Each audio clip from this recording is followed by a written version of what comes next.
नमस्कार दोस्तों, मैं विशाल प्रसाद आप लोगों का स्वागत करता हूँ मेरे यूट्यूब चैनल में। तो आज हम लोग सुनेंगे हॉरर स्टोरी। तो चलिए स्टार्ट करते हैं अपनी कहानी को। तो कहानी भूतिया कहानी की कड़ी में आज हम आपको चुड़ैल की कहानी, सच्ची घटना से जुड़ी चुड़ैल की कहानी सुनाएंगे। तो चलिए शुरू करते हैं अपनी कहानी को। तो कहानी का नाम है चुड़ैल की कहानी।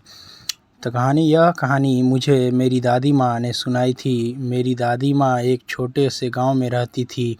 ऐसा कहा जाता है कि उस गांव में भूतिया चुड़ैल रहती थी और ऐसा ही भूतिया चुड़ैल से मेरी दादी का सामना हुआ था। वह एक चुड़ैल थी, खुले बालों और भयानक डरावने चेहरे वाली चुड़ैल। सर्दियों का समय था, ठंड बहुत ज़्यादा थी, पूरे गांव में कोहरा धुंध छाया हुआ था। मेरे दादा एक बड़े अधिकारी थे जो रोज़ की तरह दफ्तर का काम ख़त्म करके घर की ओर लौट रहे थे। घर वाले रास्ते में बाज़ार भी आता था जहां मेरे दादाजी सामान लेने के लिए रुके और उनके बाकी शहर कर्मचारी चले गए। मेरे दादाजी बाज़ार में सामान लेने की वजह से पीछे रह गए। सामान लेते लेते दादाजी को पता ही नहीं चला कि कब शाम हो गई। जब दादाजी ने घड़ी देखी तो पता चला कि आज तो घर पहुंचने में बहुत ज़्यादा देर हो जाएगी। तो दादाजी ने सोचा कि जंगल के रास्ते से जाऊंगा तो जल्दी पहुंच जाऊंगा, इसलिए दादाजी ने गाड़ी जंगल की तरफ घुमा ली। शाम होने के कारण जंगल में बहुत ज़्यादा अंधेरा हो गया था। दादाजी तेज़ स्पीड्स में गाड़ी चला रहे थे, तभी उनके सामने एक औरत आ गई। औरत को देखते ही दादाजी ने तुरंत गाड़ी रोक दी। दादाजी ने औरत की तरफ देखा तो वह औरत बहुत ज़ोर ज़ोर से रो रही थी। दादाजी को लगा कि ये किसी मज़दूर की पत्नी होगी जो रास्ते भटक गई है। रास्ता सुनसान था, इसलिए दादाजी ने सोचा कि इस महिला की मदद करना ज़रूरी है। उन्होंने महिला से पूछा कि वह इस जंगल में अकेले क्या कर रही है।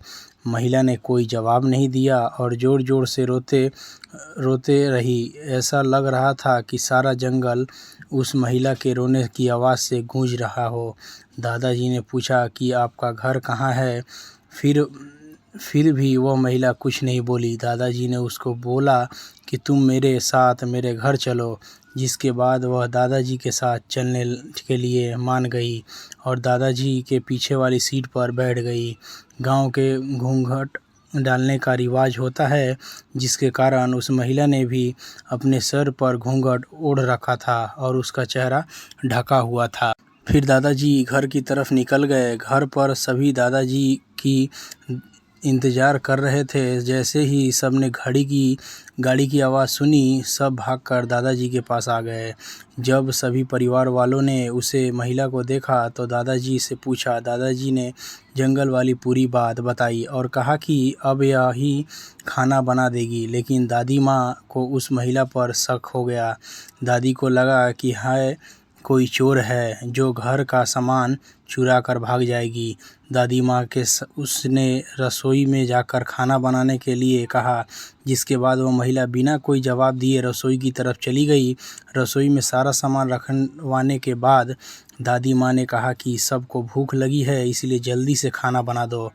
दादी माँ के उसे रसोई में भेज तो दिया था, लेकिन उनका मन अभी भी शांत नहीं था। 10 मिनट बाद दादी माँ रसोई में पहुंची तो देखा कि अभी वो महिला मछलियाँ बैग में से मछली निकाल रही थी, जिसको देखकर दादी माँ को और भी गुस्सा आ गया और उन्होंने बोला कि तुमने अभी तक खाना बनाना शुरू ही नहीं किया, कब खाना बनेगा और कब हम लोग खाएंगे। इस महिला का चेहरा अभी भी ढका हुआ था, इसलिए किसी ने भी उसका चेहरा नहीं देखा था। दादी माँ ने उसका चेहरा देखने की कोशिश की, लेकिन उसका चेहरा नहीं देख पाई। दादी माँ ने बोला कि ज़रूरत हो तो बुला लेना, लेकिन फिर भी वह महिला कुछ नहीं बोली। दादी माँ को लगा कि शायद अनजान लोगों की वजह से यह झिझक रही है, जिसके बाद दादी माँ चली गई। रसोई में अजीबोगरीब आवाज़ आ रही थी। फिर 10-15 मिनट बाद दादी ने रसोई में आई तो रसोई का नज़ारा देखकर दादी माँ बहुत डर गई। उनके पैरों वहीं पर जम गए। दादी माँ के गले से आवाज़ नहीं निकल रही थी। दादी माँ ने देखा कि वह महिला रसोई में बैठकर कच्ची मछली खा रही है। रसोई में मांस और हड्डियों के टुकड़े बिखरे पड़े हुए थे। उस महिला का घूंघट भी सिर पर नहीं था और उसका चेहरा बेहद डरावना। लंबे लंबे काले काले बाल, बड़े बड़े नाखून और चुड़ैल थी। वह चुड़ैल मछली खाने में मगन थी। इस कारण दादी माँ उस पर चुड़ैल का ध्यान नहीं गया। दादी माँ से चिल्लाई भी नहीं गई।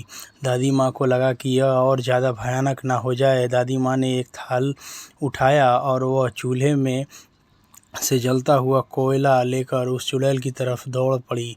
दादी माँ ने कोयला उस चुड़ैल पर फेंक दिया। आग की वजह से वह चुड़ैल ज़ोर ज़ोर से आवाज़ निकालने लगी। चुड़ैल की आवाज़ सुनकर सारा घर इकट्ठा हो गया।